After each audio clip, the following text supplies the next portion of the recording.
Record dulu. Oke, yuk kita lihat pemenangnya. Yay, congrats Kak Cynthia Prameswari. Iya Permaeswari ya. Terus Kak Hana Tasya dan Kak Muklis Anugrah. Yay, selamat. Sudah mendapatkan saldo link aja sebesar 500.000. Mantep. Ya, bisa digunakan sebaik mungkin teman-teman. Dan yang belum menang, ya gak apa-apa ya, masih ada 2 sesi lagi teman-teman, jangan menyerah. Hari ini sesinya bersama seorang pembicara yang keren banget teman-teman. Yang penting fokus, dan nanti pas ngerjain kuisnya yang dibuat oleh narasumber kita ini sendiri, ingat ngerjainnya harus cepet dan bener ya. Jadi jangan cepet doang tapi salah, atau kayak bener tapi lama banget gitu ya. So be careful, pay attention, dan nanti pasti ngerjainnya bakal oke dan menang. Oke, sekali lagi selamat ya buat Kak Cynthia, Kak Hana, dan Kak Muklis. Nanti akan dihubungin langsung oleh teman-teman dari My Ads. Oke, teman-teman, tadi kan aku udah bilang ya, ini kan bentar lagi kelas kita akan berakhir. Jadi aku mau share sedikit nih. Kita itu punya yang namanya Kurma, ya, kumpulan belajar di Ramadan. Nih, aku share linknya ke teman-teman ya. Jadi teman-teman, ini adalah semacam kumpulan kelas gitu, banyak banget, dan ini spesial buat kalian, bayar 1 kali aja bisa dapat 8 kelas dari berbagai pembicara yang tentunya adalah praktisi bisnis ya, dan juga digital marketer. Pokoknya semua yang dapat membantu bisnis teman-teman, terutama mendekati lebaran ya. Pasti teman-teman mau bikin promo-promo. Kalau bisa yuk belajar dulu biar nanti semakin baik gitu bisnisnya ya. Ada special price buat kalian, dan buat teman-teman yang beli kelas Kurma nanti bisa mendapatkan kesempatan untuk dapat iPhone 13, Oppo Reno 6, dan tentunya saldo link aja ya. Oke teman-teman yang tertarik bisa langsung daftarin dirinya di rebrand.ly/keraskurma. Aku udah share di chat box nih. Kalau teman-teman mau nanya bisa langsung chat ke WhatsApp-nya Kunci, yang selama ini jadi kontaknya teman-teman ya. Nanti bakal dijawabin, dan aku juga akan share lagi nanti di WhatsApp grup kita details kelas-kelasnya nih, apa aja yang bisa teman-teman dapat. Oke, tanpa berlama-lama lagi, kita langsung aja teman-teman kenalan sama pembicara kita nih. Adalah seorang practitioner dari digital marketing ya. Kita akan langsung saja. Halo Kak Patrick. Halo, Halo, silahkan Kak. oke, saya mulai aja langsung ya. Oke, saya izin share screen sebentar.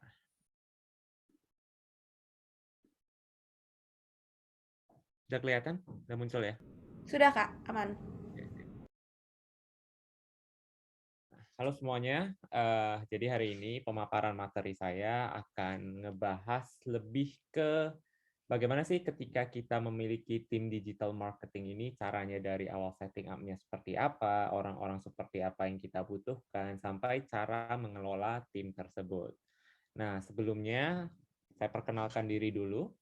Nama saya Patrick Rimba, saya seorang digital consultant dari Benson Indonesia, juga seorang praktisi digital lebih kurang sudah masuk tahun ke-7.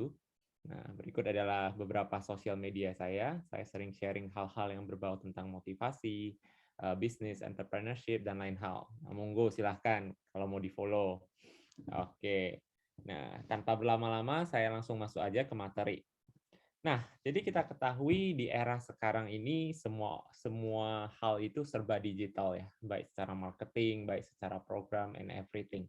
Nah, tapi sebelum kita mulai membangun sebuah tim digital marketing, sebenarnya kita perlu ketahui dulu nih, kita butuh banget nggak sih tim digital marketing itu, atau kita sendiri bisa? Nah, karena kembali lagi, kalau kita membangun tim, otomatis kita memiliki yang namanya cost. Atau teman-teman di sini memang sudah ada nih timnya nih, tapi ya sekedar sekedar hire tanpa mengetahui saya benar-benar butuh atau enggak nih. Hanya menutupi kelemahan yang kita miliki. Jadi kita masuk lagi, membangun tim digital marketing itu menjadi pilihan terbaik. Nah, jadi di poin pertama adalah ketika brand teman-teman itu memiliki USP yang unik. Nah, itu yang pertama. Jadi kalau misalnya teman-teman punya satu brand atau produk yang USP-nya unik banget dan ingin USP tersebut dipromosikan secara agresif.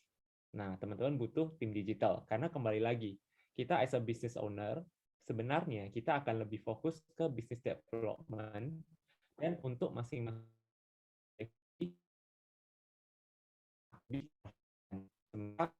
Dari si digital marketing ini diperlukanlah orang-orang dengan fokus yang khusus untuk meningkatkan atau memberikan pesan USP brand kita keluar secara lebih agresif. Sorry. Nah, kedua, kita membutuhkan tim digital marketing jika industri kita itu mulai melambat atau membutuhkan pengetahuan serta perhatian. Nah, di mana kita ketahui sekarang market ini kan sudah sangat berpindah ya dari segi offline ke online. Dan kita ketahui juga bahwa selling offline akhir-akhir ini menurun. Nah, jika industri teman-teman merasa terefek akan hal tersebut, nah teman-teman boleh mulai berpikir nih untuk create tim digital marketingnya. Karena secara online saya harus lebih agresif, saya juga harus menciptakan ide-ide baru, konten-konten baru, dan bermain di platform-platform baru, tidak hanya di offline. Ketiga, nah business owner perusahaan menginginkan tim khusus. Nah bagi teman-teman atau business owner yang memang sebenarnya tidak fokus di marketing atau fokus di bidang hal lain di luar marketing, memang sangat disarankan untuk membangun tim marketing sendiri. Karena kembali lagi, kalau kita belajar, itu akan waste of time. At least kita ngerti, tapi secara eksekusi dia biarkanlah anak-anak muda atau tim yang lebih ngerti. Nah, next-nya adalah marketing dianggap kompetensi utama untuk perusahaan Anda. Nah, ini sering kejadian kepada brand-brand baru atau brand-brand yang sedang develop, di mana secara produksi mereka sudah ready dan mereka ingin gencar di marketing. Nah, jadi memang jika kita ingin push marketing secara digital dan secara agresif, disarankan untuk memiliki tim digital marketing sendiri untuk memarketkan barang secara digital ini lebih terfokus. Dan yang terakhir adalah Anda ingin membangun aset perusahaan. Nah, kita ketahui bahwa tim itu kan aset ya. Tim itu adalah investasi perusahaan di mana ketika tim itu berkembang, otomatis nggak hanya dari segi kualitas secara sales ataupun kualitas secara pengiriman branding, nah tapi juga kita membangun aset. Nah, aset itu bisa dari database. Nah, hasil dari strategi marketing kita. Nah, ataupun juga aset dalam bentuk marketing plan yang pernah kita lakukan agar kedepannya itu bisa kita gunakan kembali atau kita ubah atau kita optimasikan kembali. Seperti itu. Next. Jadi sebenarnya berapa banyak sih tim digital marketing yang kita butuhkan? Nah, pada umumnya tim digital marketing itu dibutuhkan 4 orang. Yang pertama adalah digital marketing manager, yang kedua adalah digital strategist, yang ketiga adalah content creator, dan yang keempat adalah data analyst. Nah, di sini mungkin kelihatan banyak ya, tapi kita bisa go step by step. Nggak harus sekali hire langsung 4 orang gitu ya. Nah, jadi di posisi untuk digital marketing manager, biasanya pada umumnya itu akan dilakukan oleh business owner itu sendiri. Nah, kita bahas dulu dari misalnya pebisnis nih, yang saya pengen nih punya tim digital marketing, tapi saya harus hire berapa orang dan job desk-nya apa saja. Nah, pada umumnya memang optimal untuk sebuah perusahaan itu memiliki 4 orang.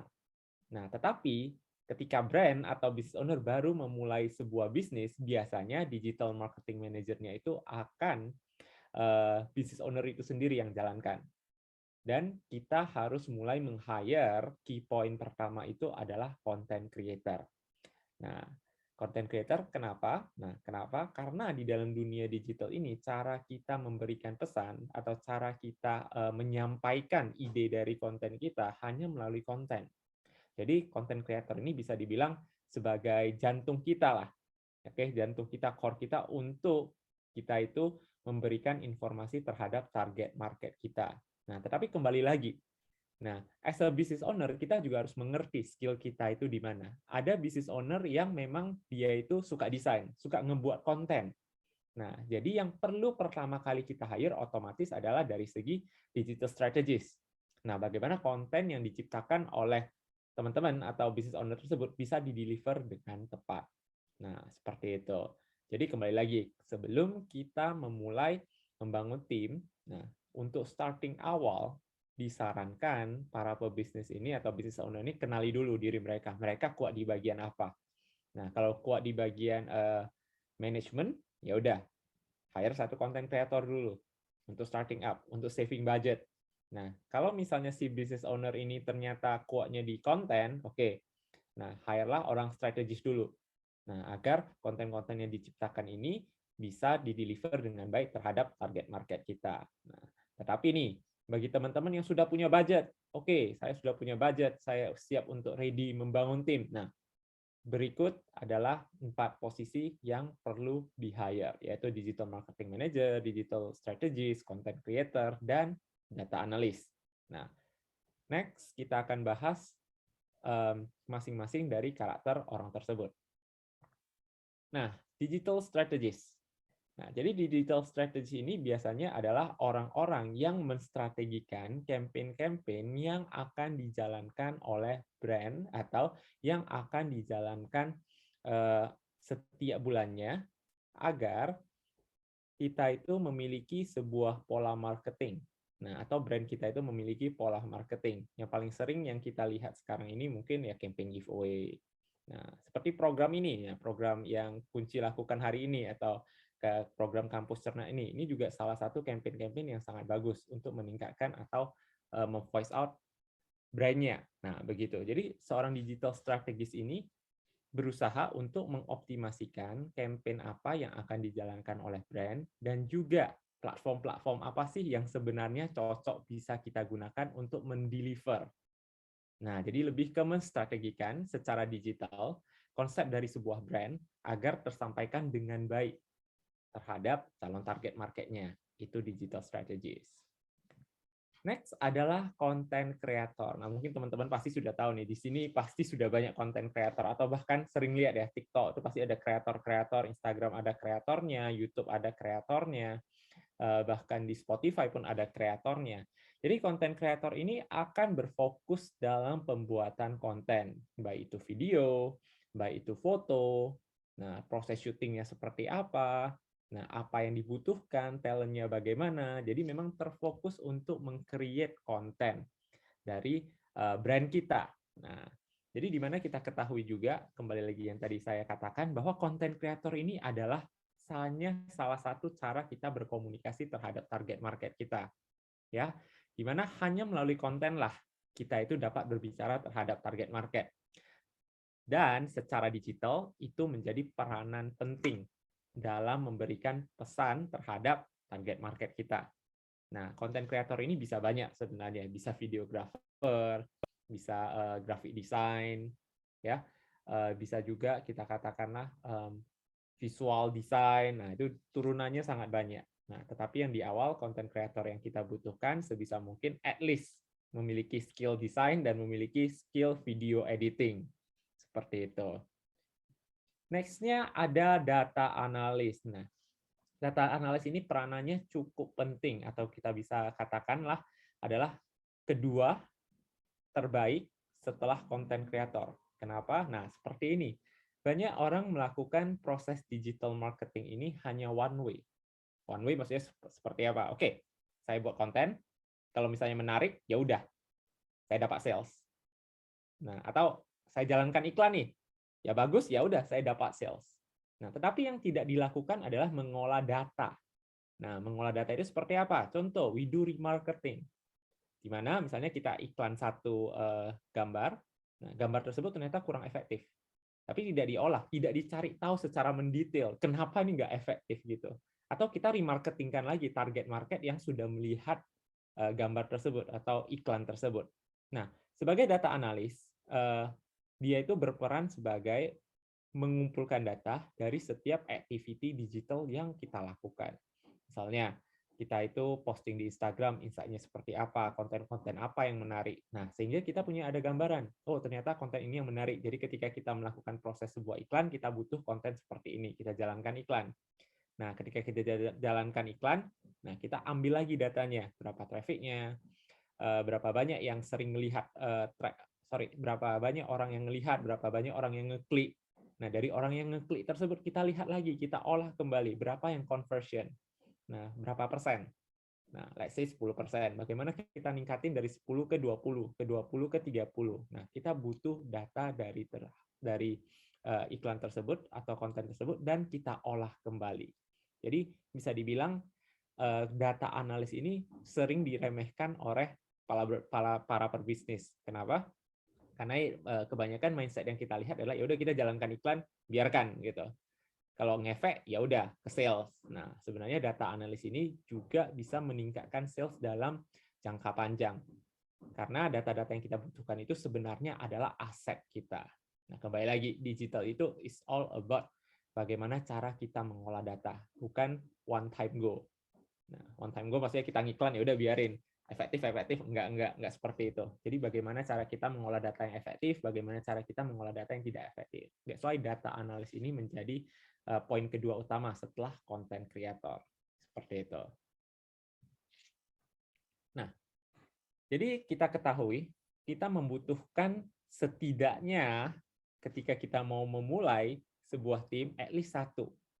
Nah, at least satu orang tergantung dari karakter business owner-nya yang tadi saya bahas. Kalau misalnya kuat di manajemen, kita rekrut dulu content creator. Kalau misalnya kuat di konten, kita hire dulu digital strategist. Nah, tetapi sebelum kita merekrut sebuah tim, sebenarnya ada beberapa hal yang perlu kita persiapkan. Karena kembali lagi, bukan ketika kita mau rekrut, kita buka lowongan, ya udah rekrut doang.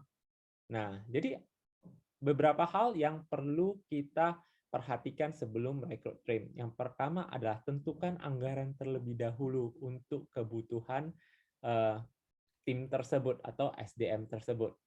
Nah, jadi sebelum kita hire, kita harus tahu dulu nih anggaran kita. Nah, apakah kita ready untuk ngerekrut atau kita harus pakai agensi terlebih dahulu di tahap awal. Nah, agar ketika kita merekrut, kita tidak memput ekspektasi terlalu besar. Karena kebanyakan business owner yang saya temui itu adalah ketika mereka ngerekrut, ekspektasinya itu terlalu besar. Nah, itu tidak salah, karena bisa dibilang digital marketing ini atau membangun tim ini, digital marketing ini juga tidak ada kuliahnya. Jadi ya udah saya coba deh. Akhirnya coba-coba dengan ekspektasi yang terlalu besar. Biasanya di tahap awal saya sering katakan bahwa kenali dulu diri sendiri. Nah, kuatnya di mana. Nah, dengan kita menentukan anggaran, kita tahu berapa orang yang bisa kita rekrut. Nah, maka kita juga harus lihat working load-nya itu seperti apa.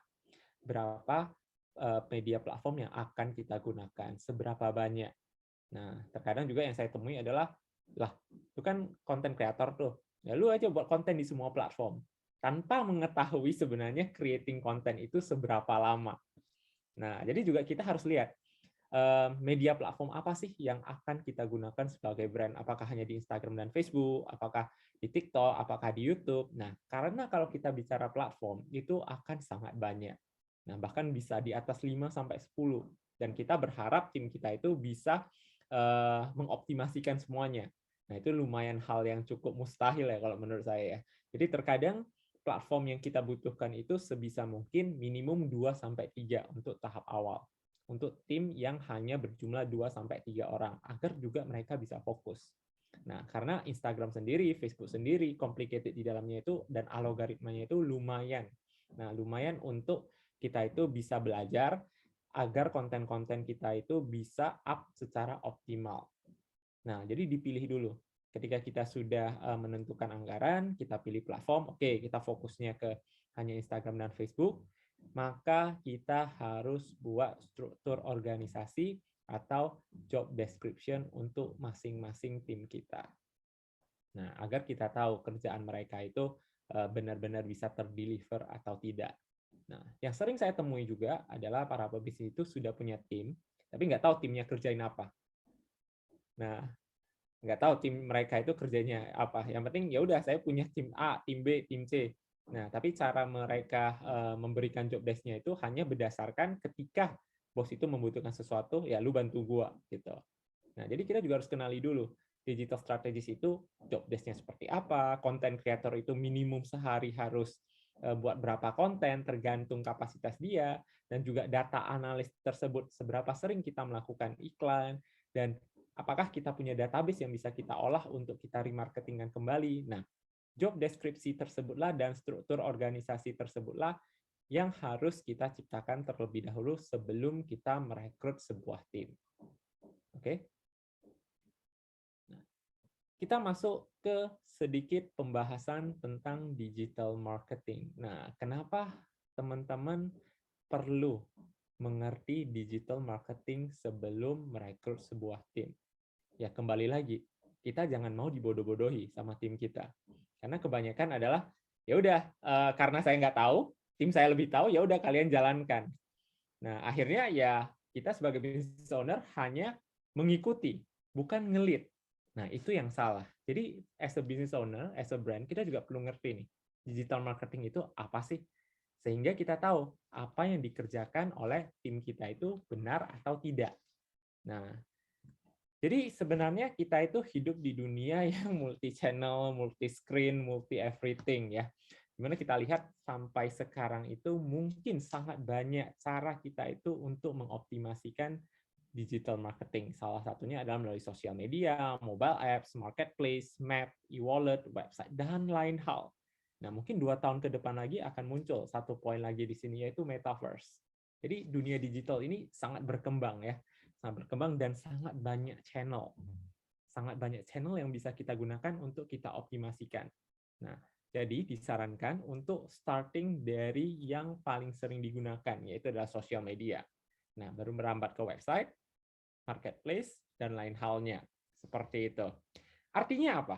Artinya adalah kita harus mempertimbangkan apa yang customer pikirkan, cara mereka berinteraksi, perjalanan mereka untuk membeli sesuatu, dan pengertian akan manfaat atau value. Nah, ini mungkin mindset-nya akan berbalik dengan bisnis offline yang pernah atau yang dijalankan sebelumnya. Nah, di mana bisnis online itu akan lebih ke produk, baru market. Sementara di dunia digital marketing is all about market. Oke, jadi bagi para pebisnis yang mau memulai bisnis, jangan bingungkan dulu produk apa yang mau saya jual. Cari dulu marketnya ada nggak.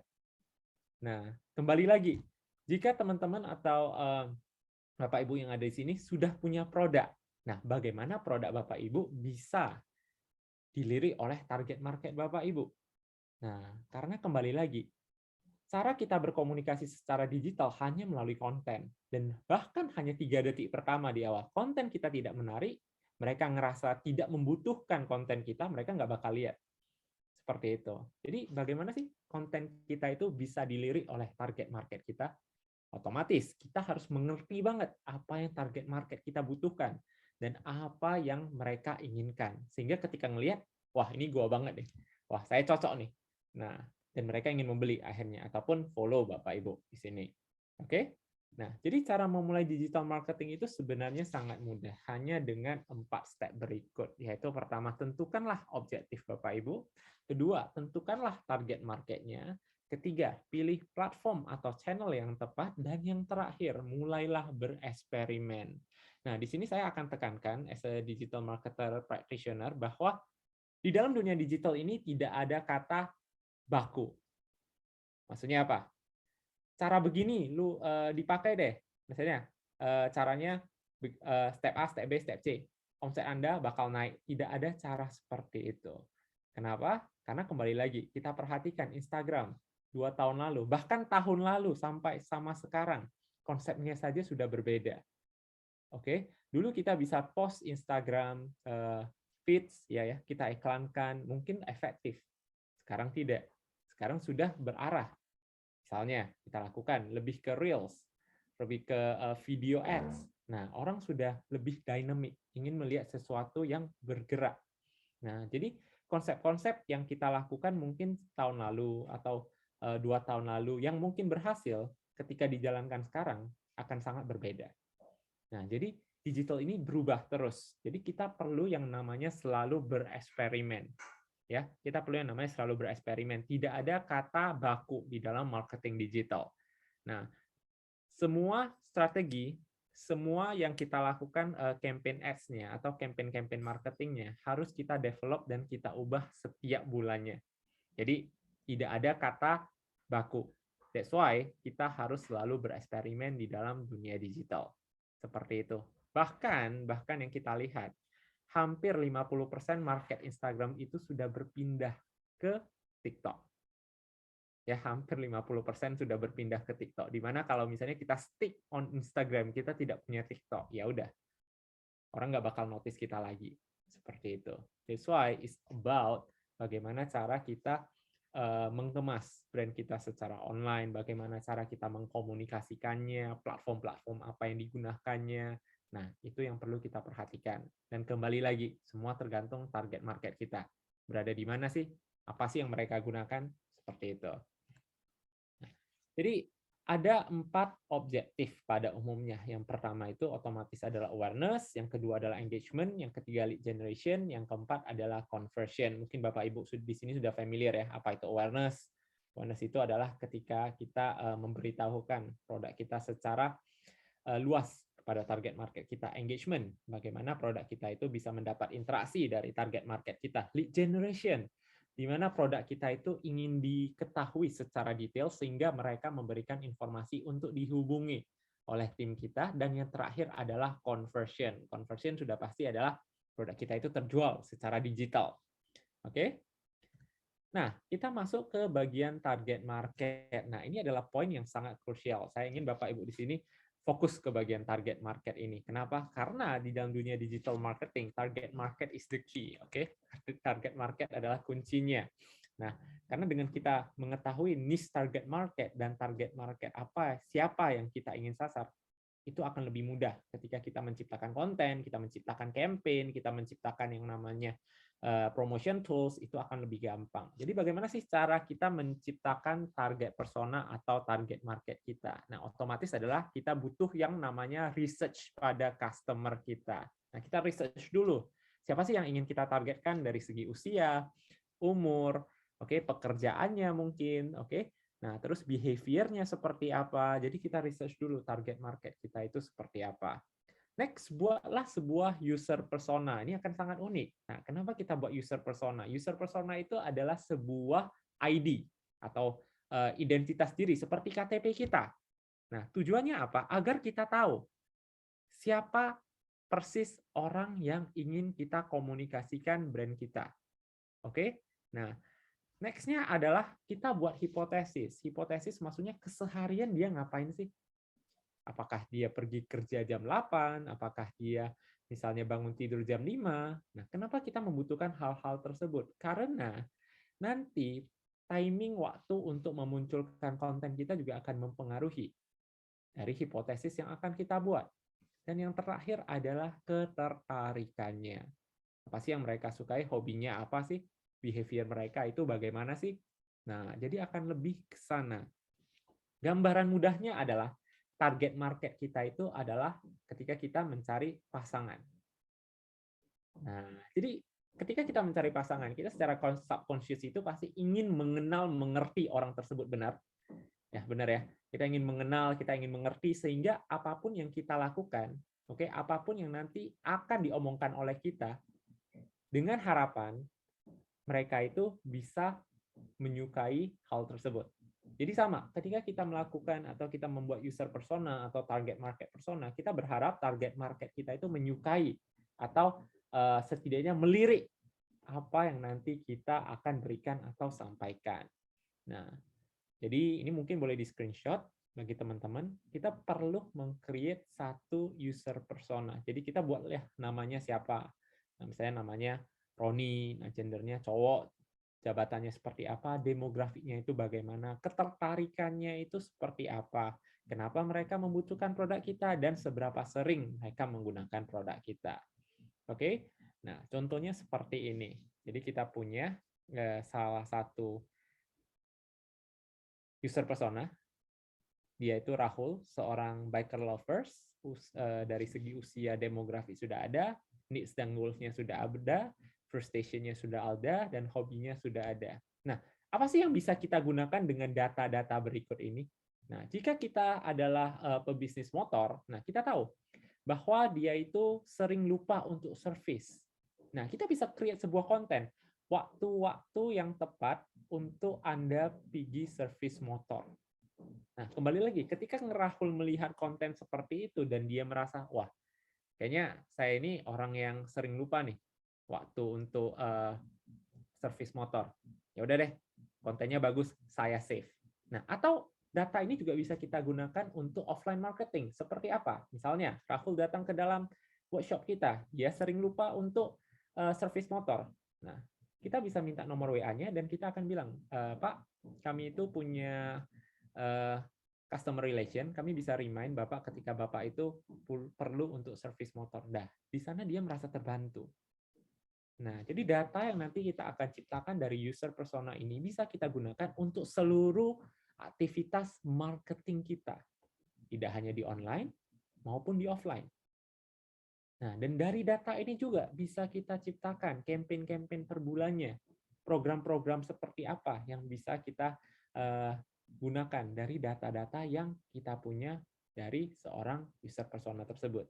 Jadi sebisa mungkin ciptakanlah user persona kita terlebih dahulu sebelum kita memilih produk apa yang ingin kita jual. Atau bagi Bapak Ibu atau teman-teman di sini yang sudah ada produknya nih. Nah, ciptakanlah user personanya. Nah, kita masuk ke bagian konten. Jadi konten itu sebenarnya bukan hanya sembarang konten ya.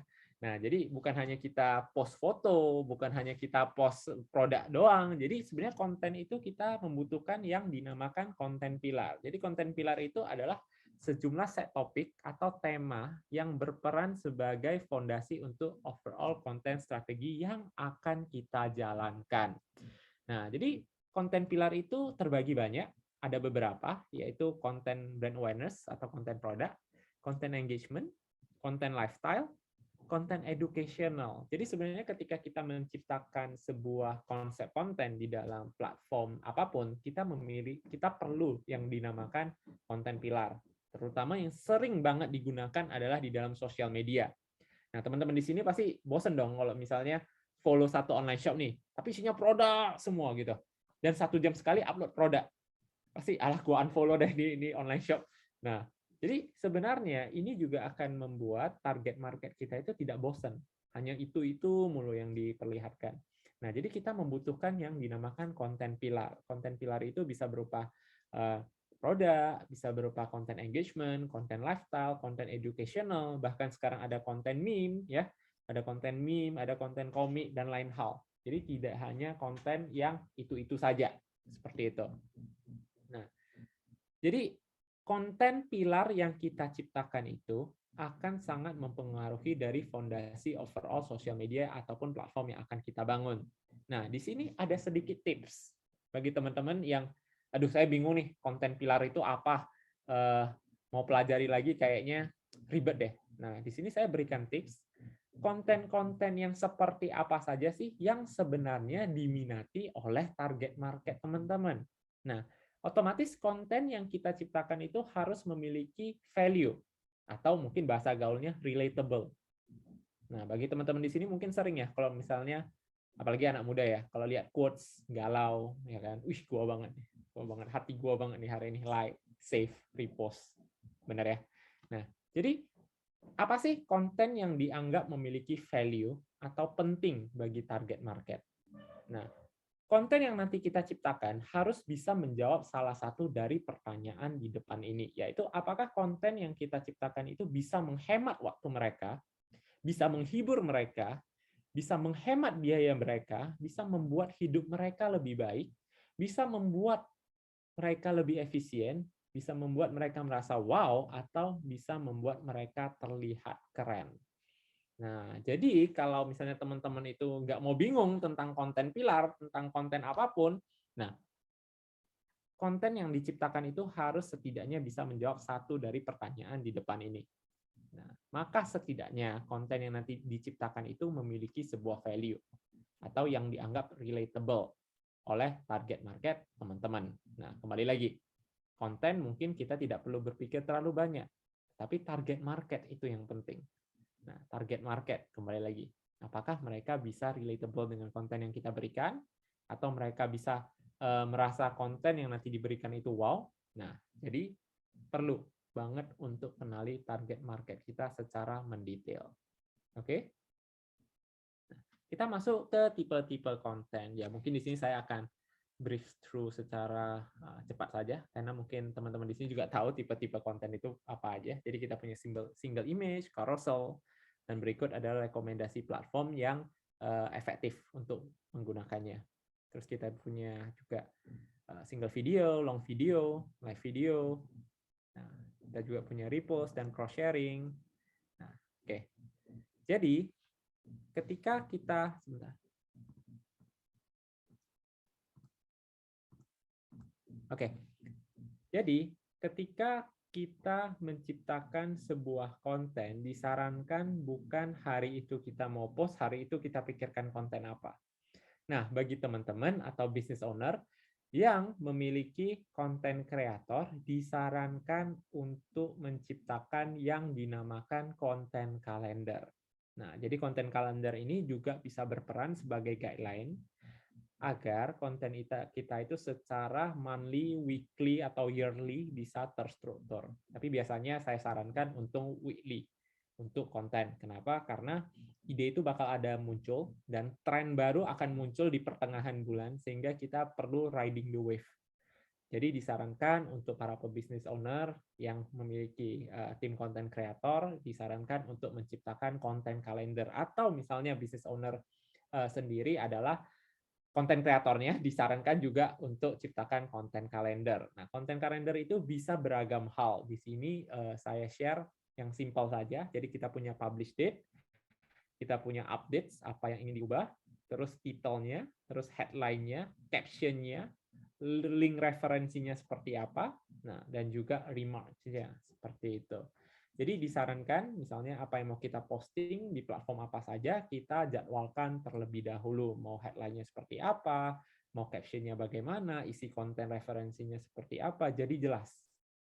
Nah, jadi juga business owner bisa memantau, memberikan komen terhadap konten-konten yang sudah diciptakan oleh konten kreator itu sendiri. Nah, sehingga kita tahu kapan saja kita mau posting, jam berapa, hari apa, di platform apa, bentuk tipe kontennya seperti apa. Nah, di sini business owner bisa kembangin lagi untuk tabelnya, nggak harus sama persis. Jadi disesuaikan dengan kebutuhan saja. Nah, yang saya sharing itu adalah secara umum atau secara simple. Konten kalender itu bentuknya seperti apa. Dan bisa digunakan di spreadsheet.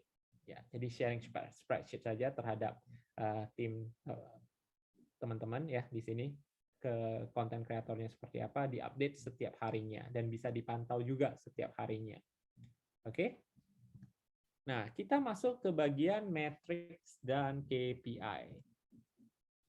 Jadi kita sudah menjalankan yang dinamakan awareness, kita sudah kita sudah menentukan objektif, kita juga sudah menentukan yang dinamakan target market, dan juga kita juga sudah menentukan konten-konten apa saja yang sebenarnya cocok atau tidak. Otomatis kita butuh dong yang namanya matrix atau KPI.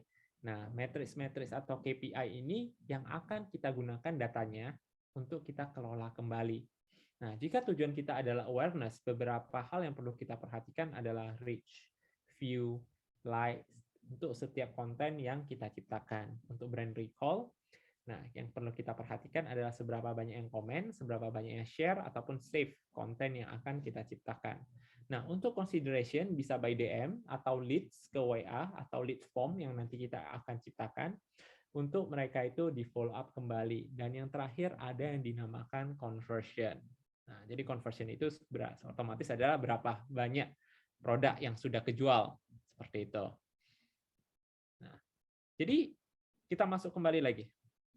Kita tahu pola digital marketing itu sendiri, yaitu adalah kita menentukan objektif, oke, kita tentukan target market, kita pilih platform, dan kita mulai bereksperimen melalui konten-konten yang akan kita ciptakan. Nah, kembali lagi, untuk masing-masing tim itu otomatis memiliki job desk-nya masing-masing. Nah, digital marketing manager biasanya akan fokus untuk membuat time frame kerjaan untuk para tim dan memastikan untuk setiap tim itu harus bisa mengikuti time frame yang diberikan. Nah, jadi marketing manager itu seperti manajer sebuah divisi di mana dia bakal make sure setiap tim dia itu melakukan apa yang sesuai dengan time frame yang sudah diputuskan, dan juga memberikan ide otomatis, karena yang paling penting di digital marketing itu ide itu nggak bakal muncul seorang diri. Nah, jadi as a content creator, as a digital strategist, as a data analyst, mereka juga butuh rekan-rekan untuk diajak ngobrol atau berbicara seperti itu. Next adalah digital strategist. Jadi digital strategist ini akan fokus untuk mengoptimasikan setiap platform yang digunakan. Jadi kalau misalnya platformnya ada 5, dia akan fokus untuk bagaimana 5 platform ini bisa berkembang. Nah, di Instagram harus seperti apa, di Facebook harus bagaimana, di YouTube harus seperti apa. Nah, seperti itu. Dan juga akan merancang campaign-campaign setiap bulannya untuk masing-masing platform. Nah, biasanya digital strategist ini juga akan dealing with KOL atau influencer apa sih yang akan kita gunakan dalam bulan ini, atau misalnya kita mau endorse siapa, atau kita mau buat campaign dengan influencer siapa. Nah, digital strategy ini juga akan memikirkan hal tersebut. Nah, untuk content creator itu straightforward. Jadi orang yang memproduksi konten, nah, meng-create dari konten kalendernya sampai tahap produksi, dan akhirnya jadi menjadi sebuah konten untuk masing-masing platform yang dibutuhkan oleh brand tersebut. Nah, untuk yang terakhir, data analyst. Nah, dengan mengolah data, otomatis dia akan dealing dengan yang namanya iklan, promosi, ads. Nah, misalnya mereka akan mereka akan melakukan Facebook Ads, mereka akan melakukan Google Ads, YouTube Ads, atau mungkin nanti ya, nah produknya dari Telkomsel, My Ads juga bisa. Jadi mereka ngambil menggunakan platform tersebut, melihat hasilnya, datanya seperti apa, insight report-nya bagaimana, dan data tersebut akan diolah kembali. Oke? Nah, dan yang terakhir, kita sudah memiliki tim. Kita tahu posisinya bagaimana. Bagaimana sih cara kita itu untuk memanage tim-tim kita ini? Jadi saya sering atau saya itu menggunakan yang dinamakan Trello. Tapi bagi teman-teman atau business owner di sini yang menggunakan platform lain, silahkan. Nah, kalau saya pribadi, saya sharing, saya menggunakan Trello. Ada monday.com juga, misalnya ada yang menggunakan Google Drive, itu juga ada. Nah, jadi saya itu menggunakan yang dinamakan Trello. Jadi Trello itu adalah aplikasi yang digunakan untuk pengaturan tugas yang sangat banyak. Oke, jadi kita itu bisa memberikan tugas kepada tim-tim kita, dan kita bisa mengkontrolnya dalam sebuah dashboard. Nah, jadi cukup signifikan ya, cukup signifikan dan juga cukup efektif kalau menurut saya, dan is free juga. Jadi biasanya saya mengelola tim itu menggunakan Trello ini. Oke. Nah, jadi bentuknya kira-kira seperti ini. Ada to do, ada doing, ada done. Jadi kita bisa to do kita hari ini apa saja untuk tim kita, terus kita juga bisa pilih siapa-siapa saja yang bakal melakukan hal tersebut, yang sedang dilakukan prosesnya, dan hasilnya seperti apa. Nah, jadi di sini ada board. Jadi board itu adalah diibaratkan seperti papan tulis, di mana semuanya berada di sana. Kita bisa atur. Oke, kita juga bisa merencanakan program-program apa yang ingin kita lakukan terhadap tim kita. Jadi kita bisa tahu prosesnya bagaimana. Prosesnya bisa dari to do ke doing. Nah, doing ini berapa lama, akhirnya ke done. Jadi kita as a business owner, kita cuma pantau setiap hari. Kita buka, kita lihat yang doing-nya sudah progresnya seperti apa, dan done-nya itu berapa lama. Seperti itu. Nah, terus di bagian list juga kita bisa memberikan job desk apa saja, siapa saja, timeline-nya bagaimana, deadline-nya kapan. Nah, jadi semuanya sangat straightforward untuk di Trello ini. Nah, next ada card. Card itu adalah di bagian ini, di bagian C, seperti kotak. Setelah doing itu ada card. Jadi card itu adalah seperti apa sih yang headline yang akan dilakukan oleh tim kita. Nah, di sana itu akan diupdate apa-apa saja. Dan yang terakhir adalah menu. Nah, jadi menu itu adalah tampilan pada umumnya untuk Trello. Kita bisa invite orang, kita bisa ubah warna, kita bisa katakanlah mengubah siapa yang bisa ngatur di dalamnya, seperti admin dashboard seperti itu. Kita bisa invite siapapun, kita bisa ngubah tampilannya, kita bisa assign siapa saja, kita bisa buat label. Nah, seperti itu. Jadi mungkin teman-teman bisa nanti coba. Semuanya straightforward banget. Jadi ini adalah management platform yang saya gunakan untuk mengatur tim. Jadi as a business owner, tinggal update semua di to-do list, oke. Terus di dalam to-do list itu dicantumkan job desk-nya siapa-siapa saja, timeline-nya seberapa lama. Nah, setelah itu masuk ke bagian doing, pas mereka lakukan, dan akhirnya done. Seperti itu. Jadi straightforward, to do, doing, done. Kita jadi as a business owner juga tahu nih perkembangan tim kita itu seperti apa. Terkadang kalau misalnya update di WhatsApp kan bingung ya, ini kerjanya apa, tiba-tiba muncul. Jadi kalau kita melihat to do, doing, done, kita tahu time frame kita seperti apa dalam 1 bulan ini, apa saja yang mau dikerjakan, to do list-nya apa aja, yang sudah dikerjakan apa saja, yang masih on process apa saja, seperti itu. Dan it's free. Oke, itu saja dari saya. Oke, thank you so much Kak Patrick. Wow, ini lengkap banget ya teman-teman. Bukan cuma timnya siapa aja, terus tapi juga sampai project manajemennya juga. Mantep banget nih Kak Patrick. Thank you so much. Teman-teman yang masih ada pertanyaan bisa langsung drop di ini ya, di slide ya di bawah. Aku udah taruh di chat box. Meanwhile Kak, ini udah ada beberapa pertanyaan nih. Ya. Aku sajikan ya sebentar. Present dulu. Oke. Sebentar Kak. Oke.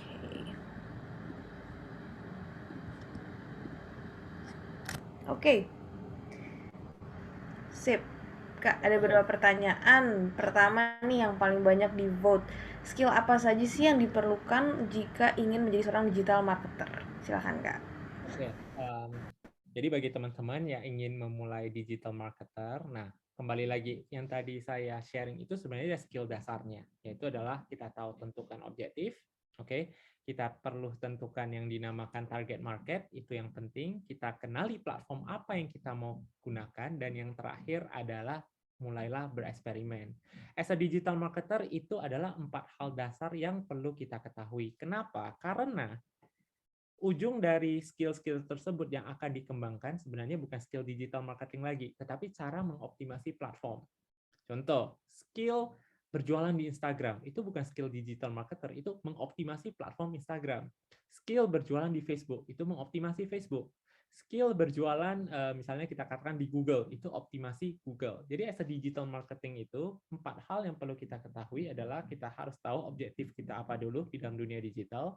Nah, kembali lagi target market kita siapa, oke, media platformnya apa, dan yang terakhir adalah eksperimen, sudah pastinya.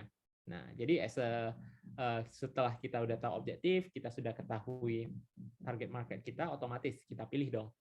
Sebenarnya platform-platform apa saja sih yang target market kita berada, misalnya di Instagram. Oke, ya udah kita belajar cara optimasi Instagram itu seperti apa. Nah, dari segi konten, caption misalnya ya, hashtag. Nah, terus juga iklan misalnya. Nah, seperti itu. Jadi as a digital marketer 4 dasar itu yang sangat perlu kita perhatikan terlebih dahulu. Oke, thank you Kak Patrick. Semoga menjawab ya Kak Cynthia dan teman-teman yang lain, banyak yang nge-like nih ternyata. Oke, lanjut ya Kak, pertanyaan berikutnya. Bagaimana nih cara menentukan harga atau gaji dari tim yang akan kita hire? Loh, menarik nih. Oke. Nah, kalau untuk gaji atau harga tim yang akan kita hire sendiri, nah sebenarnya kalau dari saya starting awal ini saya sharing ya pengalaman pribadi, saya otomatis akan fokus ke UMR terlebih dahulu. Nah, UMR pada umumnya sebenarnya berapa sih untuk misalnya digital strategist, ataupun kita katakan content creator, ataupun kita katakan data analyst. Sebenarnya itu bisa kita search di Google, gaji rata-rata itu sebenarnya berapa. Nah, kembali lagi, nah, bakal ada pertanyaan. Misalnya, saya membutuhkan tim tersebut, tetapi saya tidak bisa bayar gaji mereka. Nah, misalnya ada kondisi seperti itu, disarankan untuk langsung straight to the point di awal, ngomongin aja. Karena menurut saya untuk masalah gaji atau harga ini sebenarnya bisa kita negosiasikan juga. Karena kita nggak mungkin paksa bisnis kita itu baru mulai, tetapi kita mau hire gaji orang. Kebanyakan adalah ketika kita memberikan sebuah gaji, oke, as a business owner, terhadap seseorang dengan nilai yang cukup tinggi, atau kita katakanlah bahwa kita nggak ngerti, ekspektasi kita itu pasti besar terhadap orang tersebut.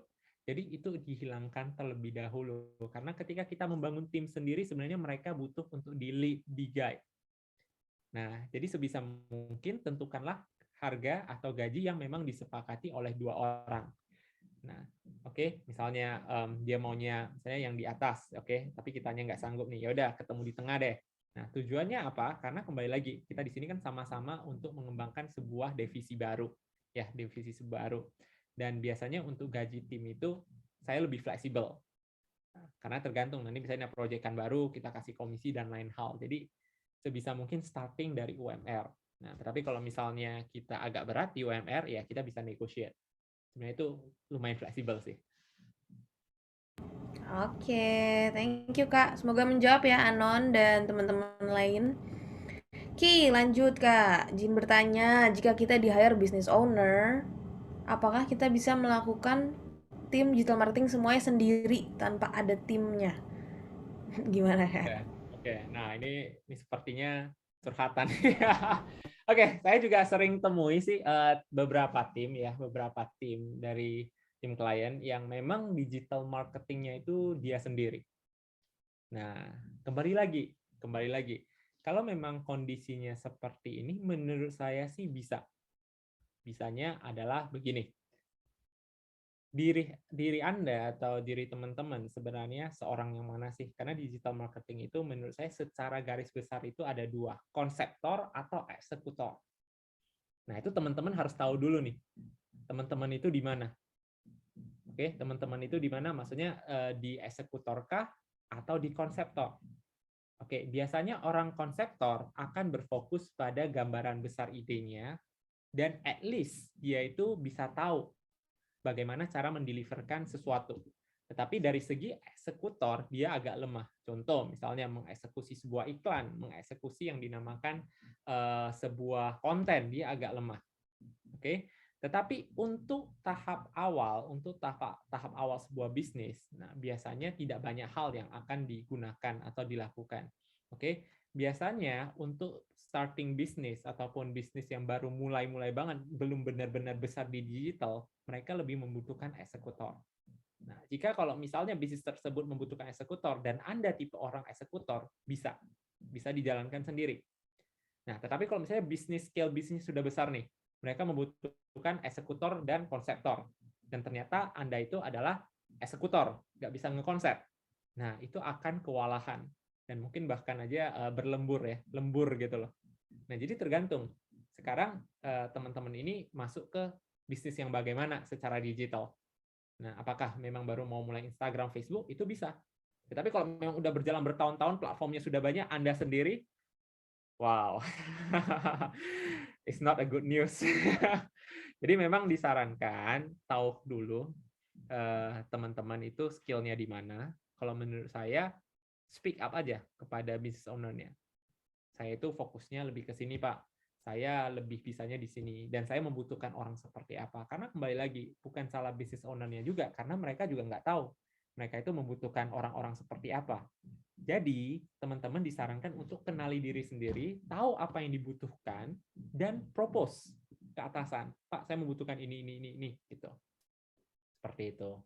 Nah, Oke, thank you Kak. Mantap, menjawab sekali nih jawabannya. Oke, em, oke, izin bertanya dari beberapa platform marketing digital, bagaimana cara untuk meningkatkan transformasi marketing agar punya engagement rate yang stabil, Kak? alright, oke. Nah, bicara sedikit tentang engagement rate. Nah, engagement rate itu sebenarnya tidak akan bisa secara stabil kecuali kita memiliki yang namanya community management. Oke. Nah, bagaimana cara kita meningkatkan engagement rate di setiap platform marketing? Jadi kalau misalnya untuk Instagram, Facebook, Twitter ataupun TikTok yang bukan platform kita, engagement rate itu pasti akan sangat fluktuatif.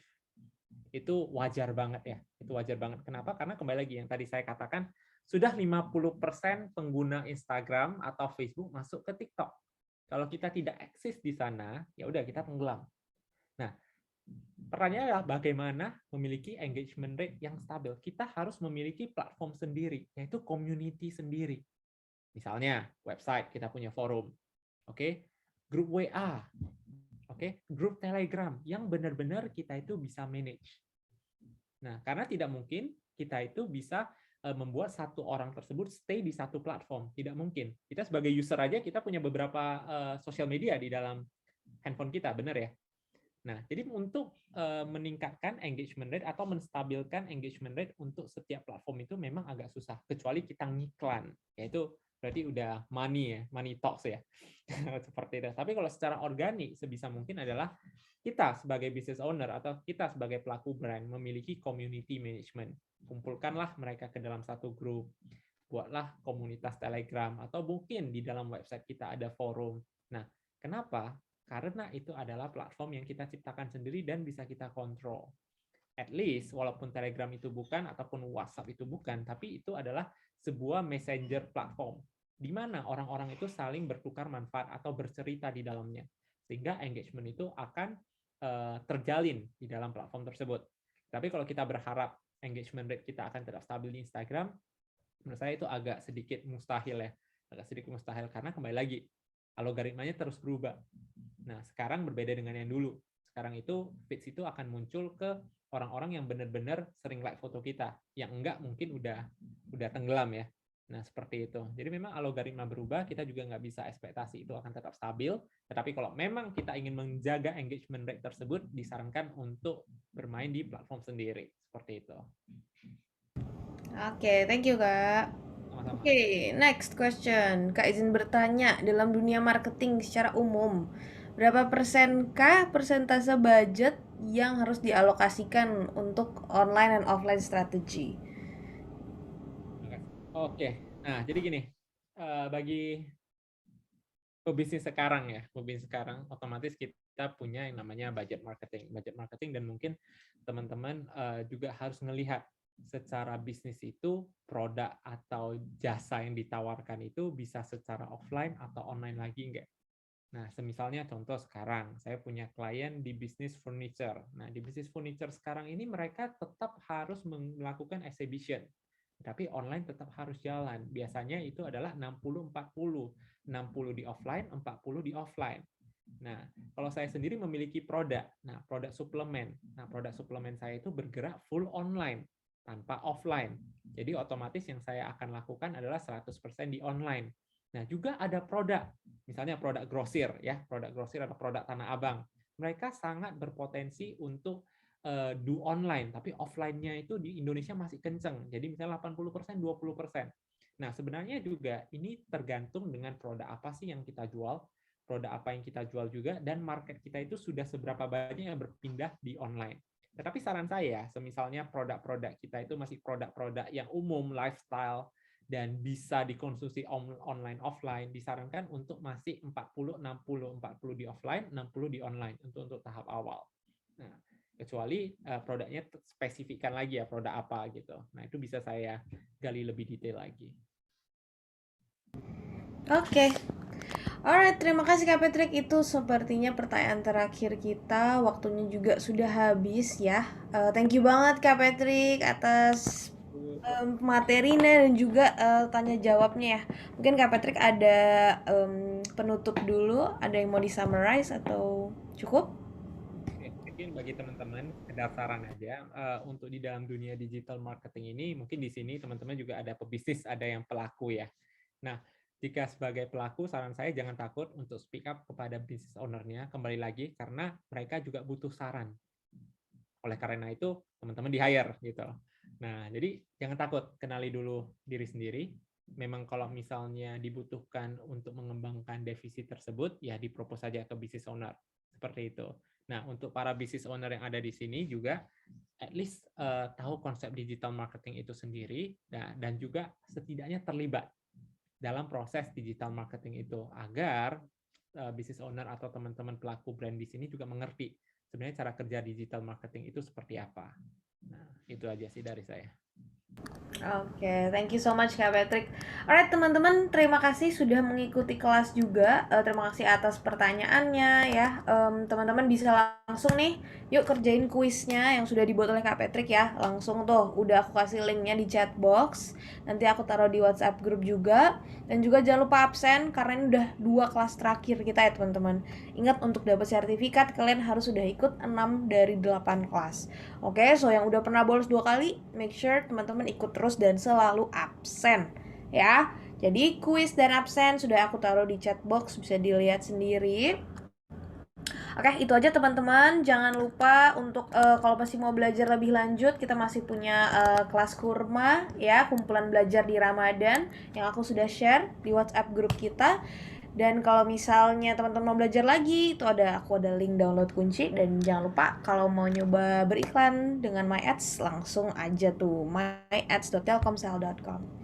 Oke, itu aja teman-teman. Terima kasih semuanya. Makasih Kak Patrick ya. Untuk teman-teman, kita ketemu lagi minggu depan. Bye-bye.